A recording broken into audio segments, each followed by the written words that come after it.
We have to be very careful to make sure this is, that the draconian measures that are being adopted are fully justified, and they're not alternative ways of protecting people.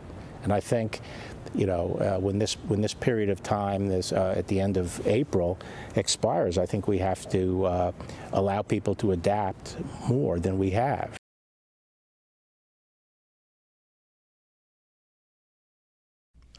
Welcome to the Buff Show podcast from the Appeals Law Group studios. It's great to be here. If you're wrongly convicted of a crime, you need to visit appealslawgroup.com. Patrick Magaro and Jamie Housecott will take care of you. They're the best in Central Florida. And also, we're brought to you in conjunction with the American Adversaries radio show. You can listen to that show live at 5 p.m. every Sunday through Friday at AmericanAdversaries.com, or, of course, if you live here and driving around and you're still allowed to go out and go to work and stuff, right, we're over the airwaves at AM 950 and FM 94.9. Of course, I'm Matt Buff, and I'm joined by the host of the American Adversaries radio show. They call him the philosopher and political mad scientist, Christopher Hart. It's great to be with you. Good to see you, Buff. Great to be here with you. I just can't help myself. I got to start off with something funny I read on social media. Uh-oh. They saw homeless people out there wearing masks. All right, homeless people.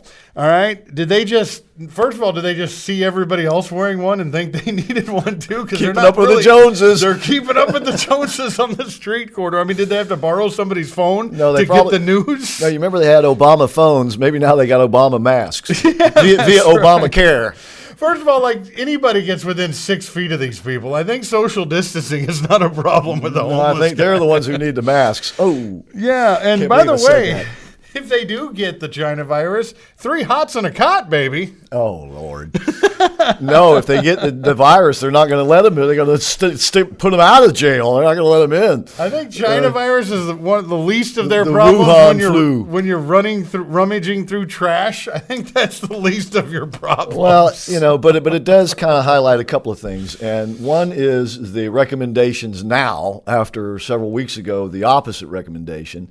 That is the recommendation now that we should be wearing masks. Oh, did I just touch my face? Did I just touch my face? Oh, my Lord, go on, touch my face. So, and the reason is... We had a prop. I've been waiting to use it. The reason is, and he didn't really swear it. The reason is that, the thinking is that perhaps this is aerosolized. In other words, travels through the air. Right, and like the movie Outbreak. Yeah. Right, and all indications are that it does not. It travels on surfaces. That's why it is important to clean your hands and reduce touching your face. Now, I did clean my hands earlier, so I'm not worried about it. So, it's a point of being rational and not stupid, but being careful. And so but this gets to how do we deal with the disease itself, okay? We've talked, primarily about how not having to deal with the disease. In other words, this so-called flattening of the curve, what Attorney General William Barr called several nights ago on an interview with Laura Ingraham. And by the way, I think she is the star of Fox now. She has risen to the top. Laura Ingraham, that's where you go if you want to get factual information.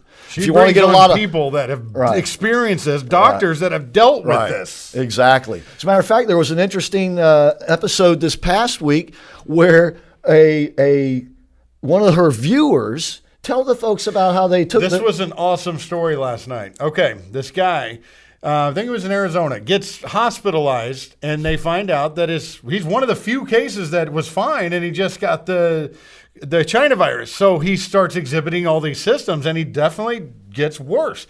His girlfriend texted him a screenshot of the Laura Ingraham show talking about hydroxychloroquine. He shows the screenshot from the Ingraham angle, right, to his doctor. His doctor looks it up, prescribes the drug to him. He took 15 doses of it, okay? 15 pills. That's what he took, 15 doses. Completely heals. They thought he was losing his grip on life itself. Yep. He completely heals, appears on Laura Ingraham shows, holds up his phone and shows her the text messages between him and his girlfriend. So she has definitely become the star Fox of between Fox. 8 a.m. and 8 p.m. is pretty much useless, but from 8 p.m. on, you're in good shape. Right.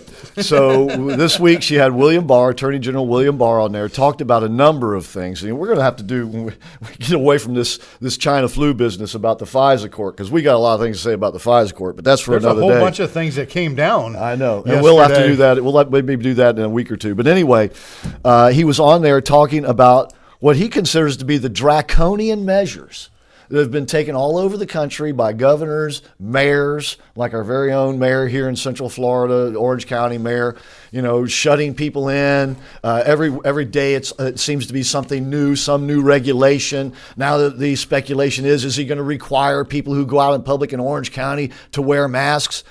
Once again, they are making decisions based on utter ignorance. They're basing decisions on guesswork, and worst fear. case scenarios, and fears. And the problem is they are giving out bad advice.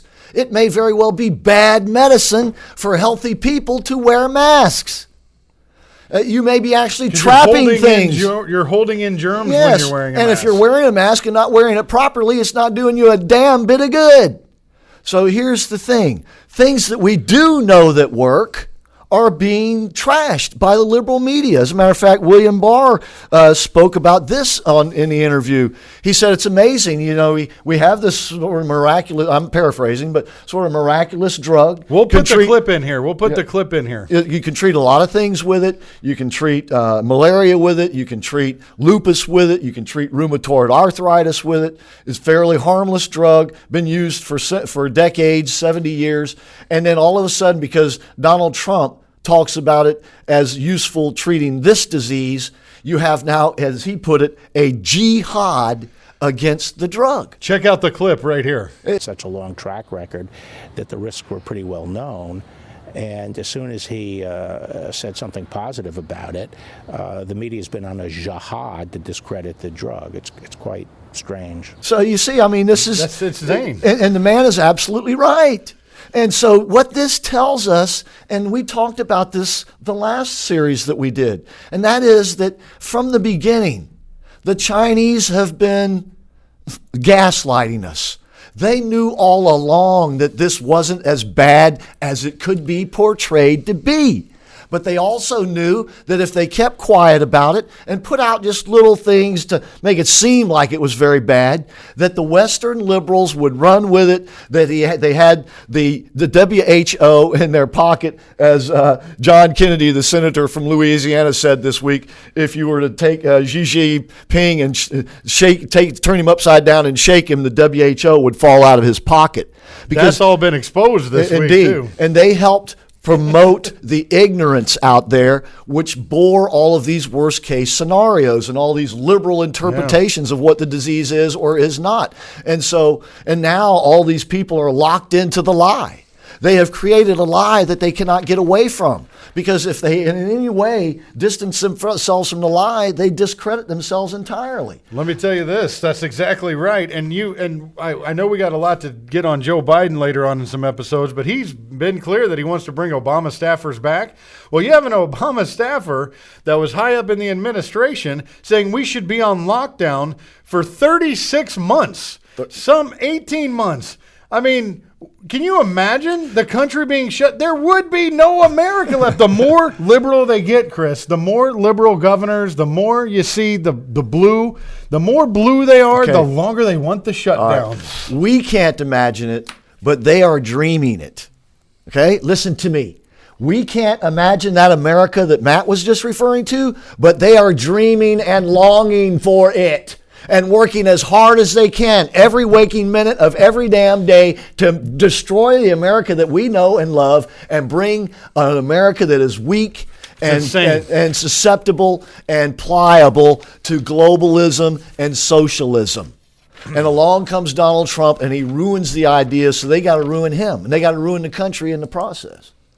That's the bad news. The good news is, if we recognize what they're doing, we can stifle them, we can stop them, and we can rebuild in a better way.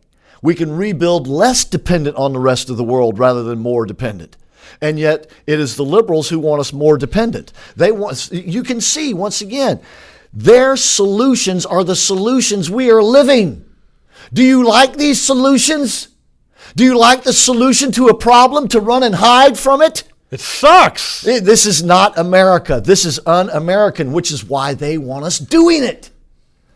Now, once again, this is a situation where they want to prolong this because it is, for the Democrats, for the media in this country, it's all about the election. They want this to go past the election. You can see it in these relief bills. That's why they're putting down the cures, too. They're putting those down because they don't want cures. Yeah, and we're hearing all this, we can't go out too soon. If we go out too soon, there's going to be a second wave. And if we get the second wave, we're going to have to shut the government down, shut the country down again. We can't do that again. No.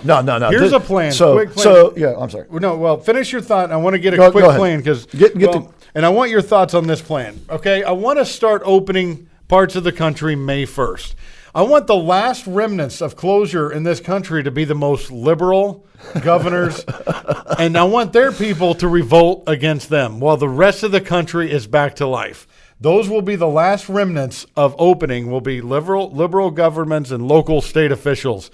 But we have to start May 1st. We cannot continue. I run a marketing company. My clients are suffering. Travel agency, fence companies, towing companies. They are hurting. And if they're hurting, millions more of you are hurting. We can't, as the president said, let the problem be worse than the cure. Take the hydroxychloroquine and let's get this thing back on track. There's people that are actually getting help from this. Chris, what are your thoughts on the May 1st? Well, obviously, the sooner the better. It needs to be May the 1st.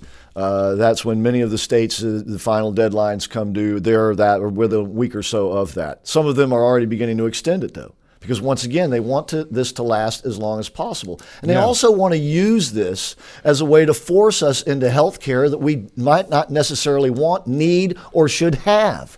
They're going to want us to force us to have vaccines. They're going to want to force us to have the antibody test. They're going to maybe come up with a system where, they're going to track us.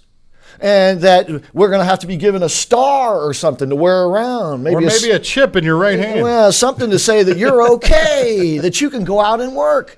I mean, this is wrong. That's terrible. As William Barr put it, these are draconian measures. There are serious constitutional issues being ignored in all of this.